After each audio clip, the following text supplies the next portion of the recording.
When last we checked in on Massachusetts Republican Senator Scott Brown, he had just stubbed his tongue while trying to convince a radio interviewer that he's working on a lot of very serious and important matters all the time. Each and every day that I've been a United States Senator, I've been either discussing issues, meeting on issues, in secret meetings and with kings and queens and prime ministers and business leaders and military leaders, talking, voting, working on issues every single day. Secret meetings with kings and queens. That seemed weird. I mean, it didn't make Senator Scott Brown look like a bad guy, just made him seem sort of in over his head, like someone who isn't really sure about what he's doing, trying to sound the way he thinks people who are sure of what they're doing sound when they're talking about things they're sure of. Anyway, Scott Brown's communications team was kicked to apply a soothing ointment to that unfortunate flare-up. They emailed Greg Sargent at The Washington Post a clarification. The clarification was this, quote, Senator Brown was speaking generally about private meetings he has had with foreign and domestic leaders. Okay, so private meetings, not secret meetings. So not secret meetings with kings and queens, but private meetings with kings and queens? Who are these kings and queens he's meeting with?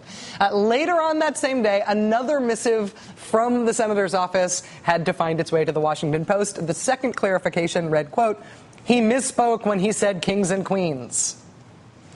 Some days I bet being a spokesperson is a really bad job.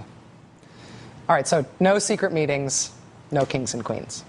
But Massachusetts Democrats did not let this go. And it turns out that it's not just pure partisan pleasure they are taking in mocking Senator Brown for this one wrong thing he misspoke about this one time. I mean, they're definitely taking partisan pleasure here. You can tell because they've set their ad to Dancing Queen by ABBA. But they're also making a factual point here that was frankly missed by everybody else, including me, who reported on the wackadoo kings and queens thing. And the thing that they're bringing to the fore here is that Scott Brown didn't just say the kings and queens thing that one time when his office says he misspoke. Scott Brown says this all the time.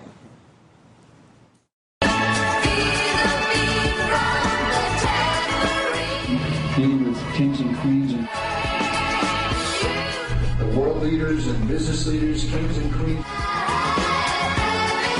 They're from the kings and queens.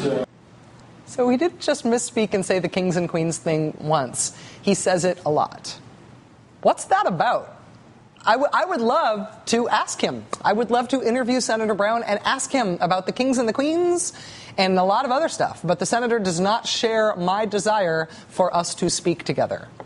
Senator Brown's opponent in this year's big election is Elizabeth Warren in Massachusetts.